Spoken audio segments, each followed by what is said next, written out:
Bonjour à tous et bienvenue sur la philosophie de combat, sur cette petite vidéo consacrée à Emmanuel Kant en 2 minutes. Ce sera un tout petit peu plus. Alors, la question qui en résume l'ensemble de l'œuvre d'Emmanuel Kant, à mon avis. Alors, quand je dis l'ensemble de l'œuvre, c'est essentiellement les trois critiques, critique de la raison pure, critique de la raison pratique et critique de la faculté de juger. Donc, la question, c'est quels sont les critères de la vérité? Et pourquoi il pose cette question comme ça? Parce que, si vous voulez, en philosophie, on a des tas de philosophes et des tas de philosophies, et on n'a jamais vraiment aucun critère pour savoir si une philosophie est plus réaliste ou plus intelligente ou meilleure que celle d'un autre.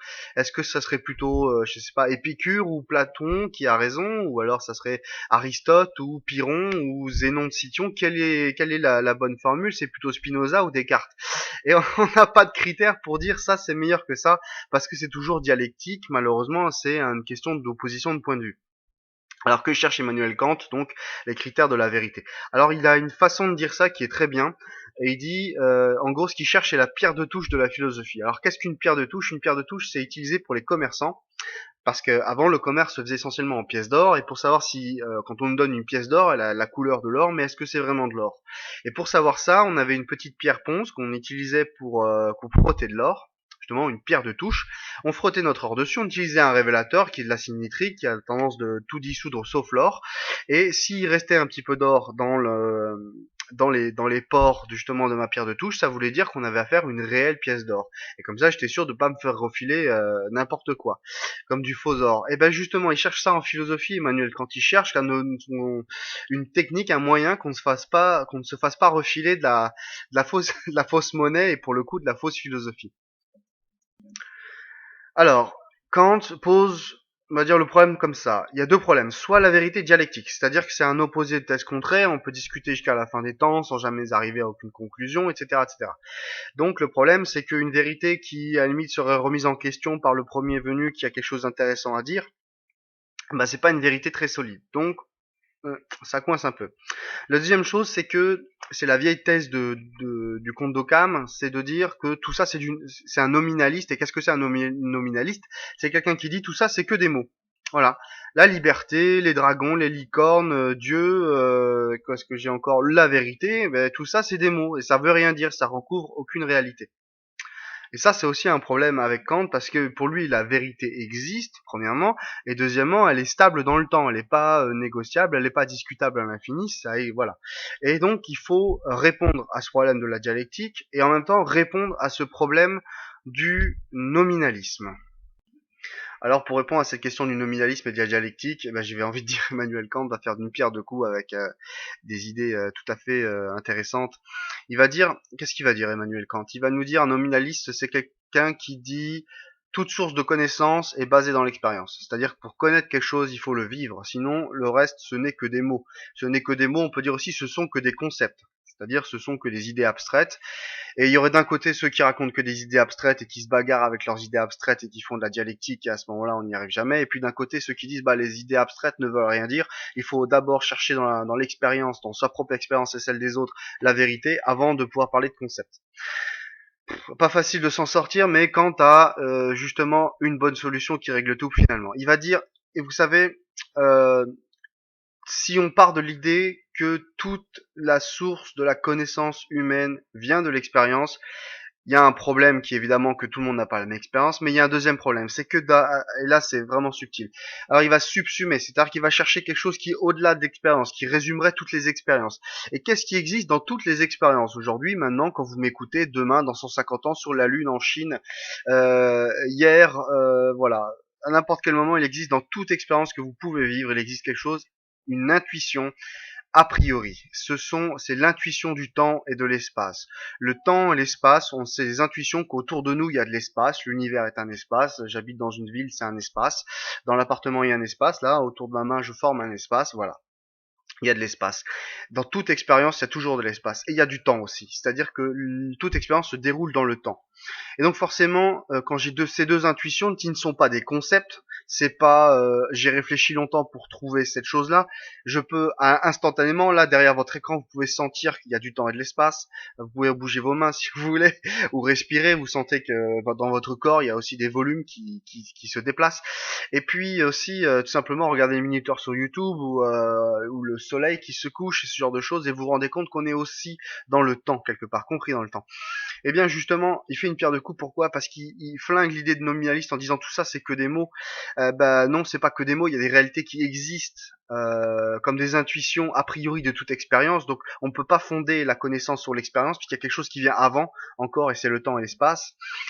Et la dialectique, à la limite, qui serait une discussion entre des gens qui manient des concepts un peu comme la philosophie française le fait très bien, et est-ce que l'homme à l'état de nature, il est bon ou mauvais, ou ce genre de choses, eh bien c'est-à-dire l'homme sans loi, est-ce qu'il est bon ou mauvais? Alors on peut dialoguer jusqu'à la fin du temps. Les Français, ils aiment bien dialoguer jusqu'à la fin des temps sans jamais trouver une solution. Lui, c'est plutôt un Allemand, donc il veut le critère de la vérité, il veut la vraie, l'unique, le seul. Voilà. Et il s'en tire en disant comment, voilà, la dialectique finalement, c'est qu'un échange de concepts. C'est peut-être creux, c'est peut-être vrai, c'est peut-être pas vrai, on ne sait pas, mais en tout cas, il faut toujours partir. Si on cherche les critères de la vérité, il faut toujours partir de ce dont on est sûr. Et ce dont on est sûr, c'est que on a l'intuition, on est sûr, on est certain qu'il y a du temps et de l'espace. Alors reprenons très brièvement l'enchaînement comment dirais-je, des bases métaphysiques de toute réflexion possible. On avait la substance ou les idées de Platon, la substance d'Aristote, on a eu le jeu de Descartes, on a eu Dieu, et maintenant on a un nouveau venu, on a le temps et l'espace. Et vous pouvez pas me dire que le temps et l'espace n'existent pas, parce que le temps que vous ayez dit ça, vous l'avez dit dans un espace et vous l'avez dit durant le temps. Donc vous pouvez pas me dire que ça n'existe pas. Alors il existe un problème fondamental que Kant va essayer de régler. À la fin de son livre, il va dire quand même, mais vous voyez, il y a un petit souci, c'est que d'un point de vue ontologique, où se trouve Dieu? Si le fondement de toute connaissance sensible est le temps et l'espace, comment connaître Dieu? Où se trouve Dieu? Et là, alors, soit Dieu est compris dans le temps et dans l'espace. C'est-à-dire que vous avez le temps et l'espace, et à l'intérieur de cette chose-là, Dieu existe, il se balade, il fait ce qu'il veut, etc. Et il y a un problème, c'est que si Dieu n'a pas créé le temps et l'espace, à ce moment-là, il y a un gros problème. C'est qu'il n'est pas très puissant, le Dieu. Donc mon Dieu est tout puissant, donc il a forcément tout créé, donc il a forcément créé le temps et l'espace. Alors justement, est-ce que Dieu, ça serait pas tout simplement le temps et l'espace? euh, le problème, c'est que c'est difficile de dire si Dieu, c'est le temps et l'espace. Il est très difficile d'en tirer une conclusion logique qui ne soit pas justement dialectique et sujet à discussion, parce que le temps n'apporte pas clairement de notion, et même personne se contenterait de l'idée de dire que Dieu, c'est simplement le temps et l'espace. Et quand vous regardez votre montre, eh ben c'est comme vous êtes en communion, c'est la même chose. Personne ne se contente de ça. Donc forcément, tout le monde se contentera de l'hypothèse, la troisième, qui est de dire, Dieu, il est au-delà du temps et de l'espace. Il est supérieur, il est tout ce que vous voulez. Et justement, il y a un problème quand on arrive à cette conclusion que tous les croyants veulent arriver. Et là, c'est là où pourquoi la thèse du temps et de l'espace est géniale. C'est qu'il y a un problème. C'est que justement, si Dieu est en dehors du temps et de l'espace, comment fonctionne Dieu vis-à-vis du monde? Eh oui, parce qu'il y a fondamentalement un problème, c'est que si Dieu est en dehors du temps et de l'espace, eh ben il y a un problème pour de connaître Dieu. Parce que en fait, tout simplement, si vous voulez, notre mode d'expérience, comme il est déroulé dans le temps et dans l'espace, toujours c'est la même chose. Cause, conséquence, cause, conséquence, cause, conséquence. Et nous-mêmes, notre vie, tout ce que vous faites aujourd'hui, ce que vous ferez demain, tout ça est comment dire, une chaîne ininterrompue de causes et de conséquences, de causes, de conséquences, et ainsi de suite. Or, quand je dis Dieu dit, ou Dieu fait, ou Dieu a créé, ou Dieu fait ceci ou cela, le problème c'est que dire, faire, créer, toutes ces choses-là se trouvent toujours nécessairement compris dans le temps et dans l'espace. Alors ça veut dire que quand je parle de Dieu, je parle d'une chose que je ne connais pas, fondamentalement. Si Dieu est en dehors du temps et de l'espace, je ne connais, la limite de mon esprit s'arrête à tout ce qui se trouve dedans du temps et de l'espace. Ma limite de la connaissance s'arrête à l'expérience, qui elle-même, je reprends dans l'autre sens, s'arrête au temps et à l'espace. Or, si Dieu est au-delà de tout ça, eh bien, le problème, c'est que je ne peux pas, je ne sais pas, je ne comprends pas tout ce qui existe au-delà du temps et de l'espace. La philosophie kantienne laisse quand même un grand vide, parce que Dieu, finalement, qu'on croyait proche de nous, presque humain, gentil, sympa, sympathique, il a créé le monde, c'est quand même super sympa, etc. Et finalement, on se rend compte qu'on n'a aucune faculté pour comprendre comment fonctionne Dieu, parce que tout ce qui a à voir avec l'expérience est de l'ordre du phénoménal, et tout ce qui est de l'ordre de au-delà du temps et de l'espace, comme les choses comme divines, comme Dieu par exemple, est forcément de l'ordre du nouménal. Alors tout ce qui est de l'ordre du nouménal, on ne peut pas le penser, le comprendre, on n'a aucune case, si vous voulez, pour mettre ce concept, on ne sait pas comment ça fonctionne. On peut dire des tas de choses, mais dès qu'on va dire Dieu a dit, Dieu veut que, Dieu a fait que, le problème c'est que dire, faire, toutes ces choses-là, c'est encore des choses que nous on comprend. Dire, faire, penser, créer, c'est des choses qu'on comprend. Mais le mode d'action de Dieu sur le monde est incompréhensible pour nous, nous n'avons pas de concept pour comprendre ça. Point final. Alors, on est un peu triste parce qu'on se retrouve avec des arguments qui sont quand même assez solides pour, si vous voulez, bien séparer le monde de la croyance, parce qu'on peut quand même croire en Dieu et on peut croire quelque part un peu comme on veut, puisqu'on ne sait pas, on a quand même une limite là, physique, je dirais, pour comprendre Dieu. Et de l'autre côté, on peut mettre la science de l'autre côté qui va s'occuper du monde physique, tout ce qui se trouve à l'intérieur du temps et de l'espace et tout ce qui se trouve en dehors, comme Dieu, vous pouvez y croire, mais malheureusement vous n'avez plus aucun moyen de le prouver concrètement. Et il y a un problème, c'est que ça laisse quand même, Dieu était très pratique, je dirais, parce que eh ben, Dieu, ça permet quand même de dire si tu fais des choses pas bien, Dieu va te punir. Voilà, ça permet une certaine morale et cette morale perd son fondement métaphysique en disant voilà, si tu fais le mal, tu iras en enfer. Bah malheureusement, on n'en sait plus rien puisqu'on sait plus comment Dieu fonctionne. Donc il y a des problèmes moraux qui voilà. Alors la solution de Kant, elle est justement de continuer. Il a continué jusqu'au bout son idée en disant bah, le temps et l'espace, bah, c'est pas totalement dénué finalement de concepts qu'on peut tirer du temps et de l'espace pour donner une morale, une esthétique et ce genre de choses. Il va tout simplement dire, bah, vous voyez, le temps et l'espace, ce sont des choses qui sont universelles. Ah, c'est génial. Et c'est universel, ça existe partout. En Chine, demain sur la Lune, tout le monde, il y a 150 ans, ça existait, c'est universel. Eh bien, de dire que c'est universel, ça veut dire voilà le critère le critère le plus absolu de l'homme, c'est-à-dire que la limite de notre intelligence, si vous voulez, s'arrête au temps et l'espace. Bah, partons du temps et l'espace pour dire comment il faudrait vivre notre vie, et on va utiliser ce critère de l'universalité des choses pour pouvoir dire il faut faire ci ou ça, etc. Je résume simplement une phrase de Kant qui est de dire voilà, en gros, si on fait tous pareil, est-ce que ça fonctionne ou pas? C'est-à-dire, en gros, avec les termes kantiens, agis de telle sorte que la maxime de ton action puisse être érigée en loi universelle. Universelle, c'est-à-dire que si vous devez faire une action, telle ou telle action, dites-vous si tout le monde fait comme moi, est-ce que ça fonctionne? Très simple. Est-ce que si tout le monde est généreux, est-ce que le monde fonctionne? Ouais, oui, il fonctionne quand même un petit peu mieux.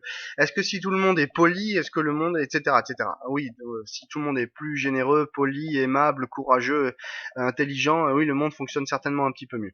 Après, on peut dire à l'inverse, si tout le monde est cruel, égocentrique, colérique, finalement, le monde fonctionne un petit peu moins bien. Mais j'ai un critère qui est quand même de dire, voilà, si on fait tous de la même façon, est-ce que ça marche? Si oui, c'est qu'on peut ériger à ce moment-là cette maxime en loi universelle. Sinon, bah on peut pas. La deuxième chose, c'est de dire l'esthétique. Alors l'esthétique, c'est quoi? C'est ce qui est beau, qu'est-ce qui est pas beau, qu'est-ce qui plaît pas. Eh bien justement, il va dire ce qui est beau plaît universellement et sans concept. Universellement et sans concept, c'est-à-dire plaît universellement et sans blabla. Alors c'est dur de trouver des choses qui plaisent éventuellement, universellement et sans concept. Pensez peut-être l'orage. Enfin, si vous êtes sur le bateau en plein orage, c'est sûr que vous trouvez ça un peu moins beau que si vous voyez ça à partir de la côte. Mais sauf si c'est votre ami qui est sur le bateau et vous êtes sur la côte, donc vous trouvez tout de suite l'orage un peu moins beau, etc. Mais c'est vrai que la foudre, l'orage, l'éclair, le tsunami, le lever de soleil, le printemps, enfin des tas de choses comme ça, on peut se dire mais ça, est-ce que ça plaît universellement et sans qu'on ait besoin d'en parler pendant des heures? Oui, je pense, donc c'est un critère éventuellement. Donc pour en finir avec cette intervention sur Kant, je dirais que dorénavant, avec Kant, les fondements, les critères de la vérité, en métaphysique, ça sera toujours de partir du temps et de l'espace, qui sont quand même les fondamentaux absolus. Ça sera de partir en physique des mathématiques et de la géométrie, très important. Donc si si une science est vraiment solide, la question à se poser c'est est-ce qu'elle est fondée sur des mathématiques ou de la géométrie. et à ce moment-là, elle est suffisamment solide. Troisièmement, en morale, ça donnera par exemple les droits de l'homme, c'est-à-dire de dire que l'homme c'est pas un concept, ça existe vraiment, et à ce moment-là, tous les hommes ont les mêmes droits ou ont des droits, un minimum de droits que les États doivent leur garantir, indépendamment de où ils sont et de ce qu'ils font. Donc ça donne ce genre de choses. Et puis en esthétique, ça peut donner tout ce qui plaît universellement sans concept. Alors je pense que c'est difficile de trouver des œuvres d'art qui plaisent à tout le monde sans qu'on ait besoin d'en parler pendant des heures, mais ça peut être le Ave Maria de Schubert, ça peut être les Nocturnes de Chopin, ça peut être la peinture de Renoir, ou ça peut être à l'époque, ça peut être les Rolling Stones et les Beatles, c'est des choses qui plaisaient énormément sans qu'on ait besoin, ou peut-être le début de la carrière de Michael Jackson, qui étaient des choses qui sonnaient à tout le monde sans qu'on ait besoin d'en parler, tout le monde trouvait ça sympa, intéressant, etc.